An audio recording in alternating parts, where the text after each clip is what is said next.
The galaxy was quiet. For centuries, powerful alien empires ruled the stars, and they believed nothing new could ever surprise them. They had maps of every system, records of every species, and control of almost every world. And then, something strange appeared. It started with a signal, weak, broken, and full of static. It came from a small blue planet on the edge of the galaxy. A planet so unimportant that most alien leaders barely remembered its name: Earth.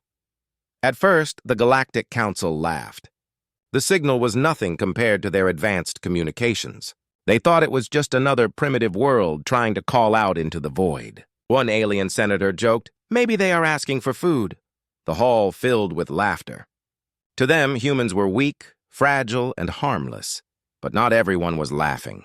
A few scouts, veterans of old wars, felt something strange when they studied the signal. It was not just noise. It carried patterns. It carried determination. It carried a message that did not sound like begging. It sounded like a warning. The reports were ignored. The council had more important matters. They spoke of trade routes, border disputes, and keeping their empires strong. Who cared about a tiny species stuck on a small planet? But while the council laughed, something else was happening. Hidden from alien eyes, deep under Earth's skies, humans were building something new. For centuries, they had been silent, watching the stars, dreaming of what was out there. Now, for the first time, they were ready to reach beyond their home. On a cold night, a ship left Earth. It was not big. It was not advanced compared to alien vessels. But it was fast, and it was built with one thing in mind: to find out who was watching Earth. That same night, an alien scout ship picked up its trail. Inside, the commander watched with disbelief. "They are leaving their world?" he whispered. "Impossible. They are not ready." Yet the small human ship kept moving, its engines burning against the darkness. News spread quickly through alien channels. Some laughed again. "Let them try," they said. "The cold of space will kill them." Others were not so sure. "Why now?" they asked. "Why after all these centuries of silence?" The scout commander sent his report to the council. "Humans have launched into deep space," it read. "This is their first step. If they are not stopped now, they will not stop at all." The council gathered once more. This time their hall was quieter. A giant hologram of Earth glowed above them. Senators from across the galaxy stared at it, uneasy. For the first time in years, they felt something they had almost forgotten: fear. Still, the majority dismissed the danger. "Look at them," one alien lord sneered. "Soft skin, weak bones, short lives. They are nothing compared to us. Let them fly. They will crash and burn." But outside that hall, whispers grew. Traitors, mercenaries, and spies spoke in low voices. What if humans are different? What if they are not weak but waiting? What if their world is not as harmless as it looks? Back on Earth, people celebrated. They watched the first images sent from the ship as it crossed beyond the moon, beyond Mars, and into the dark. Children pointed at the stars with shining eyes. Old men wept, remembering wars that had nearly destroyed their planet, now proud to see humanity united under one dream. The pilot of the ship, a young woman named Captain Ilara Hayes, sat in her small cockpit and whispered to herself, "We are not alone anymore." Her voice was steady, but inside she felt the weight of the unknown pressing against her chest. She did not know that alien eyes were already on her. Days passed. The ship moved farther, sending signals back to Earth. At first, everything was normal. Silence, stars, endless black. But then, something changed. On the 6th day, Ilara saw a shadow. A large shape in the distance, moving without sound. At first, she thought it was an asteroid. But when lights flickered across its surface, her blood ran cold. It was a ship, alien, enormous, and waiting for her. Her voice cracked as she sent the message back to Earth. "This is Ilara Hayes. I have contact. It's not human. I repeat, it's not human." The signal reached Earth. Scientists froze. Military leaders turned pale. And in the Galactic Council, the laughter stopped completely. For centuries, they had ignored Earth. For centuries, they believed humans were nothing. But now, the first step had been taken, and the first meeting had begun. The galaxy did not know it yet, but this small event would change everything. The war no one had expected was about to start, and as Captain Alara stared at the alien ship, her hands shaking, one thought echoed in her mind. They have no idea what's coming. The alien ship drifted silently in the dark. Its massive frame dwarfed the small human craft, like a predator circling fragile prey. Inside, Captain Alara Hayes tried to steady her breath. Her ship shook slightly as strange beams scanned it from every angle. She knew she was being studied like an insect under glass. Far across the galaxy, in the great halls of the Galactic Council, news of this meeting spread like wildfire. Whispers filled every corner. Delegates who had once mocked Earth now leaned forward, their voices sharp, their eyes unsettled. "They left their world," one alien hissed. "They dared to touch the stars," another muttered.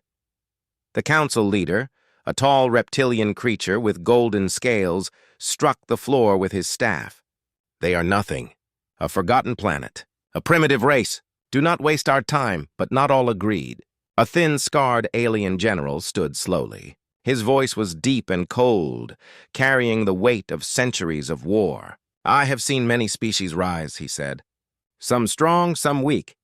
But never forget, the weak who survive long enough often learn to fight harder than anyone else." The chamber fell silent. No one spoke. For a moment, fear rippled through the air, though no one wanted to admit it.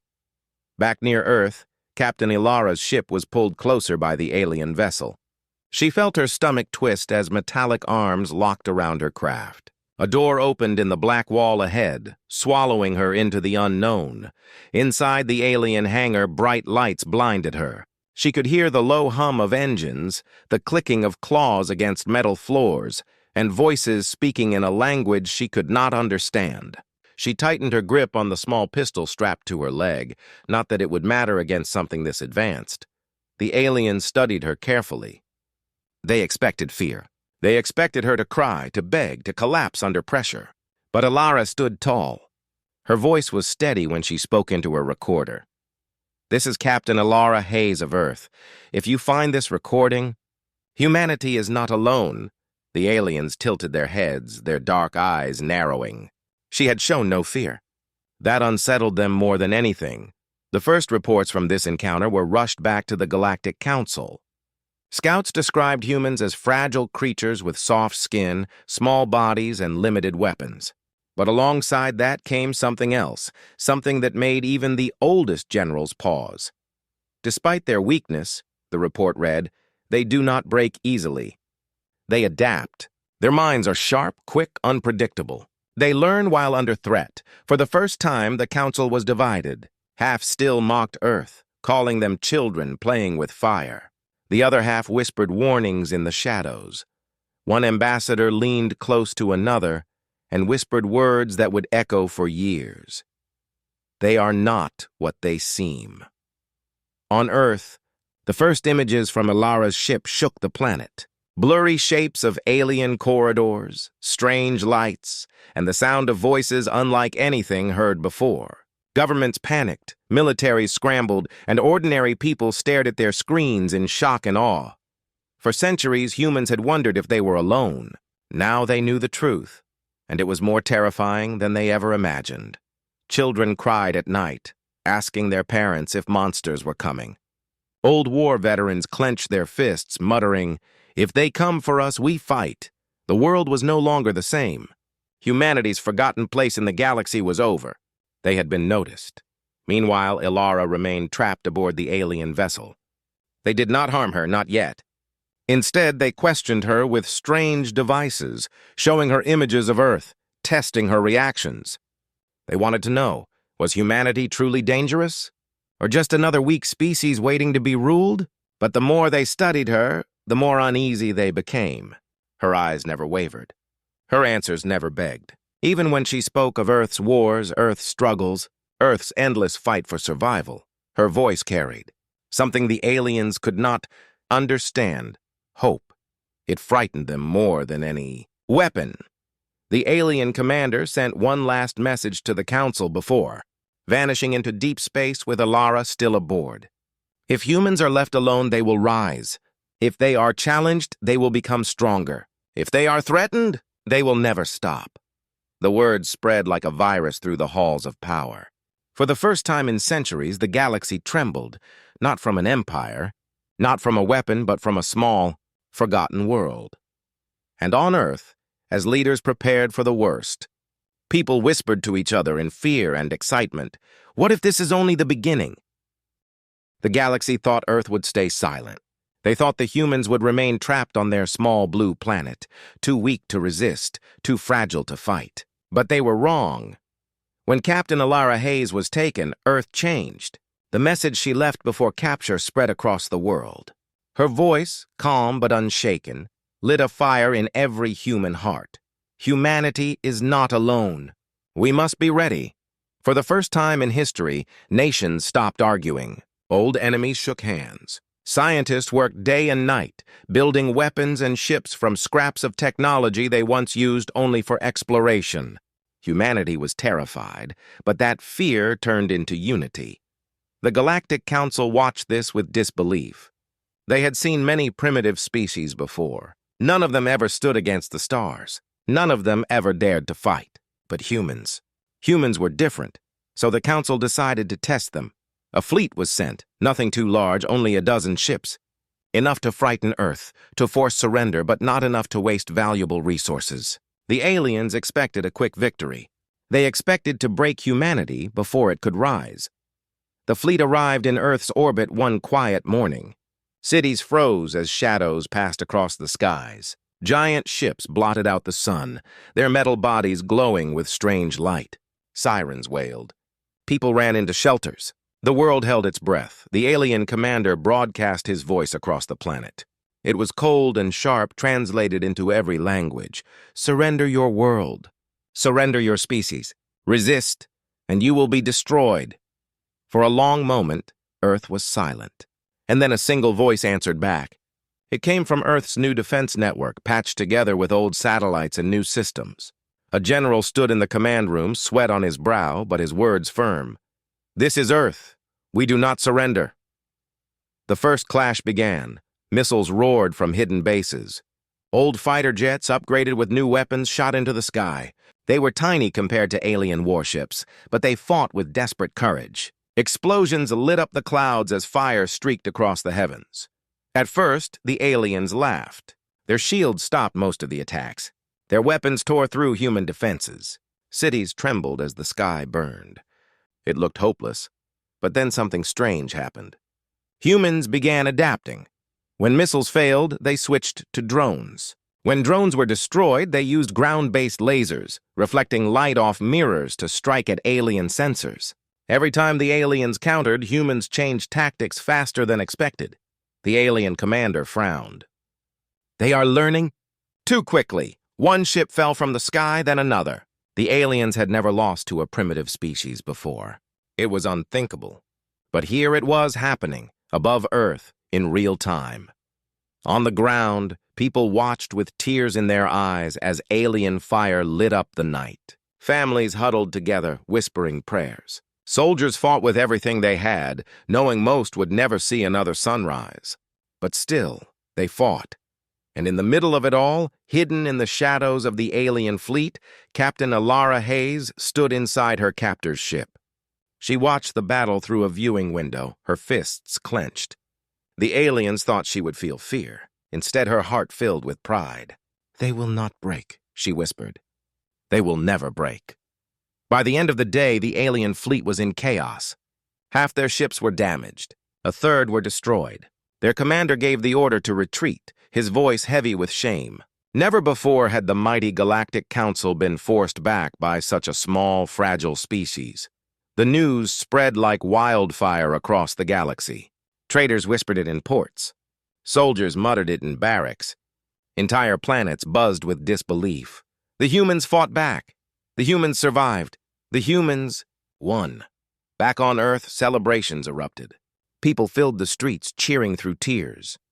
They had lost much. Cities burned, thousands were gone, but they had stood tall against the stars. They had proven they were not prey, but victory came with a shadow. Humanity knew this was only the beginning. The Council would not forget. The council would not forgive. They would return, stronger than before. And deep in the alien flagship, the commander stared at his shattered fleet and whispered words meant only for himself. This war is no longer a test. This war is survival. The galaxy trembled. The first clash had ended, and in its ashes, a new legend was born. The first clash was over, but the war was far from done. Earth had survived, yet the cost was heavy. Cities were in ruins, families wept for the dead, and the skies were still scarred with smoke. But despite the pain, something powerful stirred across the planet. Hope. For the first time, humans had faced the stars and stood their ground. They had forced the galaxy's predators to retreat, and deep inside their hearts they realized a truth they had never spoken before. They were stronger than anyone had believed. The Galactic Council, however, did not see it that way. The loss humiliated them. In their great chamber, alien leaders argued and shouted, their voices echoing off stone walls. "They are savages!" one snarled. "They must be crushed before they rise further," another demanded. "They are nothing," a third insisted, though his trembling hands betrayed his fear. In the shadows of the chamber, the scarred alien general spoke again. His voice was calm, yet it silenced the hall. "You laugh at them. You mock them. But look at the truth. They are weak in body, yes. They lack our technology, yes. Yet they fight with something we have forgotten. They fight with their world." Confusion filled the chamber. "Their world?" the council leader hissed. The general nodded. "Earth itself is a weapon. Do you not see? Their storms tear through steel. Their oceans drown whole fleets. Their forests hide death in every corner. We fear worlds like theirs. We call them death worlds. And these humans were born there." The council fell silent. A chill spread across the room. Meanwhile, on Earth, humans were proving those words true. As alien scouts returned to test their strength, they discovered a nightmare. Rainstorms fried their electronics. Mudslides buried their walkers. Forests swallowed their patrols whole. The very air of Earth was thick with danger, yet humans thrived in it. On a rainy battlefield in South America, a squad of alien soldiers marched through the jungle. Their armor was strong, their weapons advanced. They believed nothing could stop them. But the jungle had other plans. Poisonous plants burned their skin. Insects chewed through their suits. Hidden human fighters struck from the shadows, using the terrain to their advantage. By the time the aliens retreated, half their unit was gone, and the survivors whispered in terror about the humans who moved like predators in the night. Across deserts, mountains and seas, the story repeated. Every environment the aliens entered turned against them. And everywhere they went, humans were waiting, adapting, learning, striking. One alien commander recorded his final report before disappearing forever. "Earth is not a planet. Earth is a trap, and humans are its sharpened teeth." Back in the council chambers, fear spread like fire. Some demanded immediate annihilation of Earth. Others warned that such an attempt might fail, and if it failed, the galaxy would pay a terrible price. Among the alien people, whispers began to spread. Traitors avoided Earth's system. Smugglers told tales of soldiers who never died quietly.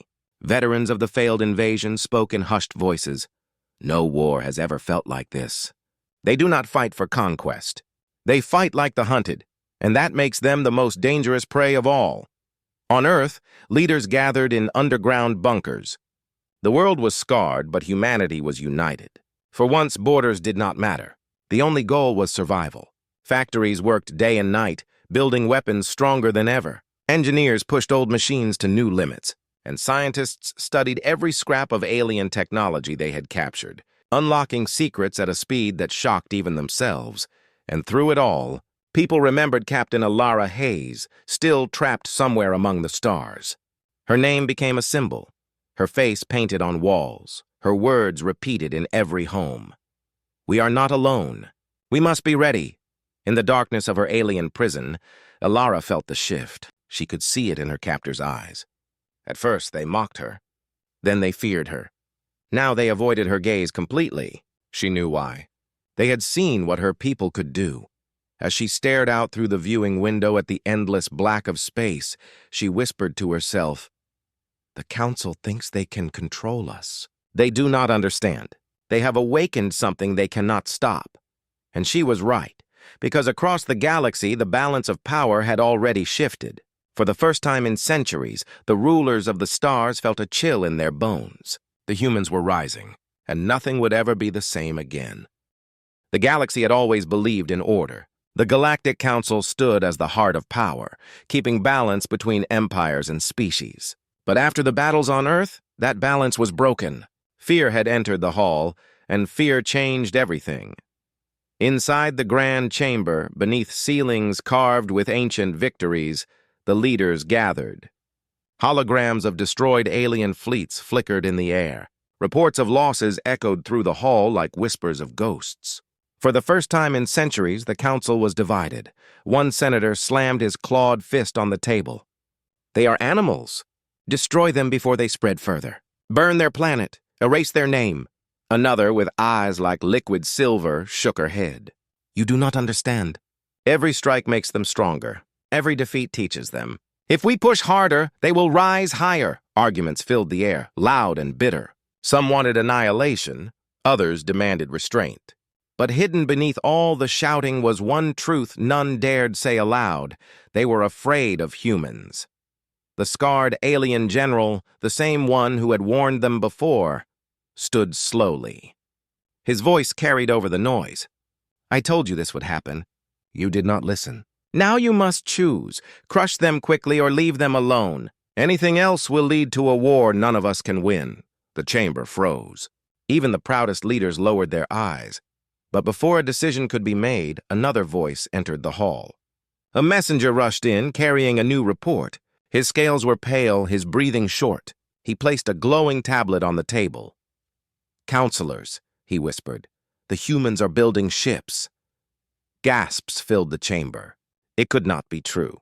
Humans, barely able to touch the stars, were already preparing fleets of their own. The hologram confirmed it. Factories worked night and day. Massive engines were being tested in deserts and mountains. Ships, though crude, were taking shape. "They are uniting," the messenger added. "Not just governments. Their entire species is working as one." The council hall erupted again. Voices screamed over each other. "They must be stopped now. They cannot be allowed to leave their world. If they spread, the galaxy will burn." And yet some leaders felt something different. A strange respect. One whispered quietly to another, "They have done in months what some of us could not do in centuries." Meanwhile, on Earth, humanity was changing faster than anyone imagined. The battles had scarred them, but scars only hardened their resolve. Nations shared technology. Scientists combined their knowledge. Factories that once built cars now built weapons. Spaceports rose where there had been empty fields. Ordinary people became soldiers. Farmers learned to fly drones. Children studied the stars not with wonder, but with determination. They no longer asked, "Are we alone?" Now they asked, "When will they come back?" In underground bunkers, leaders gathered around holographic tables. Maps of the solar system glowed in the air. A single plan was repeated again and again. Defense was not enough. Humanity had to prepare to strike back. Among them sat General Marcus Hale, a man with weathered eyes who had seen too many wars. His voice was steady as he spoke to the Council of Earth's leaders. "If they return, and they will, we cannot wait for them to strike first. The only way to survive is to carry the fight to the stars." No one argued. They all knew he was right.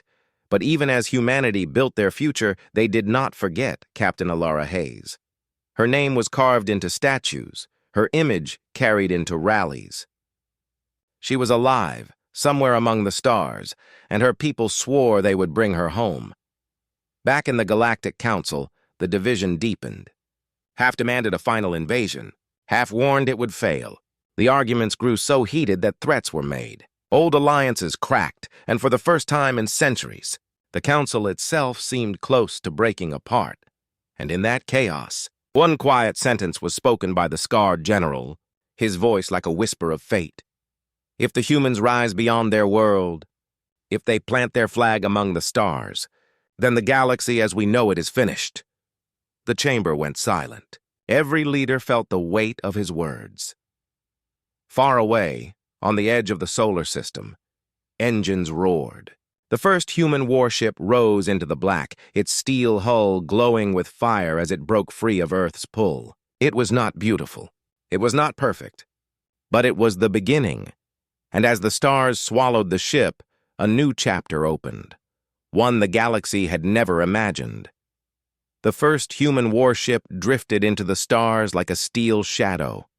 It was small compared to alien cruisers, but it carried something no other vessel in the galaxy possessed: the will to fight against impossible odds.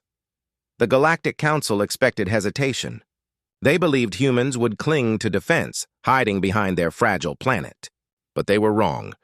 Humanity had learned a brutal truth in their first battle. Survival would never come from waiting. Survival meant striking first. General Marcus Hale stood in the command room of Earth's flagship, Resolute. His weathered face was lit by the glow of holographic maps. Around him, young officers worked with quiet focus. Most had never seen space before, yet their eyes burned with determination. "We are not here to survive," Hale said, his voice echoing through the bridge. "We are here to show them we are not prey." The fleet was small, just a handful of ships patched together from stolen alien tech and human ingenuity. But every vessel was loaded with weapons, every crew member ready to fight until their last breath. Their first mission: strike at an alien supply station orbiting a barren moon. It was not the heart of the Council's power, but it was a symbol. If humans could reach it, destroy it, and return alive, the galaxy would know Earth was no longer just a target. It was a hunter. The attack began in silence. Human ships slipped from the shadows, engines dimmed, weapons primed. The alien station hung quietly above the moon, its lights blinking lazily. The guards were relaxed, convinced no primitive species could ever reach them. They never saw the humans coming. The first barrage tore through the station's defenses. Explosions lit the sky, shattering the stillness of space. Alarms screamed across alien channels. Fighters scrambled, but the humans were already inside the battle. Striking fast and hard, alien pilots laughed at the crude human ships, until they realized those crude ships moved unpredictably, darting in patterns no computer could predict. Humans fought like predators, wild and chaotic. One alien commander shouted, "They do not follow logic! They do not fight like us!" Within minutes, the station was burning. Debris floated into the void, its flames reflecting across the black. Human ships, battered but alive, pulled back into the shadows. The mission was complete. The galaxy reeled in shock.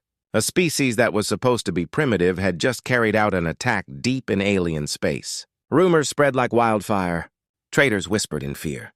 Soldiers tightened their grips on their weapons. And across countless worlds, ordinary people asked the same question: if they can strike once, what will they do next? The answer came quickly. More raids followed.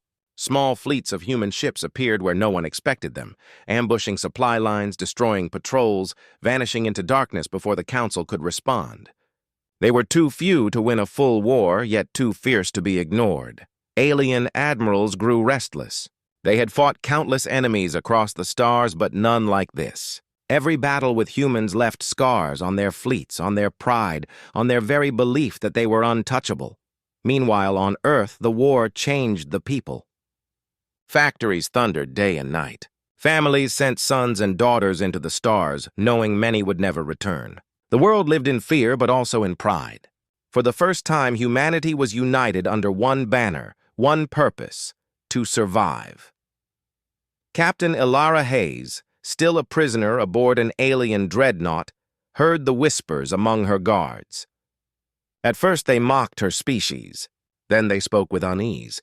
Now they avoided her entirely. One night she overheard two soldiers whispering, "They strike everywhere. They never stop. Even when they should be broken, they rise again. What are these humans?" Her lips curled into a small smile. She did not answer them. She only whispered to herself, "We warned you. You never listened." Back in the Galactic Council, panic spread. Some leaders demanded immediate retaliation. Others pleaded for negotiation. But no matter how they argued, one fact stood clear: the humans were no longer victims.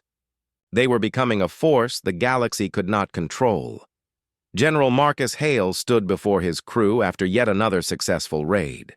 His voice was heavy but proud. This war was never meant for us. They thought we would bow. They thought we would die quietly. But now the galaxy knows our truth. We do not kneel. We fight. And as the fleet prepared for its next strike, the stars themselves seemed to tremble. The war the galaxy never saw coming had begun. The galaxy had changed. What began as whispers in dark corners was now shouted across entire systems. Humans had risen. They were no longer a forgotten species on a small blue planet. They were fighters, hunters, survivors, and the galaxy was afraid. In the council chamber, chaos reigned. Leaders shouted over one another. Some demanded immediate extermination of Earth. Others warned that another failed invasion would doom them all. Old alliances cracked, trust shattered, and for the first time in centuries, the council itself seemed ready to collapse. Meanwhile, out in the stars, the human fleet grew stronger. Every battle brought new lessons. Every wrecked alien ship gave fresh technology to study. Engineers and scientists worked day and night, transforming scraps into weapons, hope into engines. Humanity was climbing at a speed the galaxy had never seen, and at the center of it all was Earth. Scarred, bruised, but unbroken. Cities still burned, families still mourned, but the people had become something new, united. They no longer fought for nations or borders. They fought for survival, for freedom, for the right to exist among the stars. General Marcus Hale stood aboard the Resolute, watching as the fleet assembled. They were no longer just a handful of ships. Dozens now drifted in the black, each one carrying a piece of Earth's defiance. His voice echoed through the command deck. We were not invited to these stars. We were not welcomed, but we are here now, and we are not leaving. Across the galaxy, alien commanders prepared for the next wave. Fleets gathered. Weapons were polished. Entire worlds braced for war. But beneath their war cries, one emotion ruled them all: fear. They had faced humans once, and they knew what it meant, a fight that never ended. And in the shadows of a massive alien dreadnought, Captain Ilara Hayes still waited. She had been a prisoner for months, but her spirit had never broken. She listened as her guards whispered nervously about the humans' victories, about raids that seemed impossible, about soldiers who fought even when wounded. One night, she was brought before the alien commander who had captured her. His scales were dull now, his eyes tired. He stared at her in silence before finally speaking. "Why do your people fight so hard? You should know you cannot defeat us." Ilara met his gaze without fear. Her voice was steady, sharp as steel. "You don't understand us. We don't fight because we believe we will win. We fight because surrender is worse than death." The commander said nothing. But for the first time, he looked away. Back on Earth, preparations reached their peak. The people no longer whispered in fear of the stars. They whispered in determination. Children painted human flags on walls. Soldiers marched beneath banners that read, "We are still here." And every family who had lost someone carried their grief not as weakness, but as fuel for the battles to come. When the first human fleet launched beyond the solar system, the world held its breath. Cities gathered around screens. Old men and women wept. Children pointed to the sky. They were not just watching ships, they were watching their future rise. The ships moved like shadows, strong and silent, carrying humanity's defiance into alien space. And as they crossed the edge of the system, General Hale spoke the words that would echo in history. "This is not the end of the war. This is not even our victory. This is only the beginning." The stars stretched endlessly before them. The galaxy, vast and hostile, waited with claws unsheathed. But for the first time in its long history, the galaxy also trembled, because somewhere out there, a forgotten species had become something far greater. They were humans, and they were coming.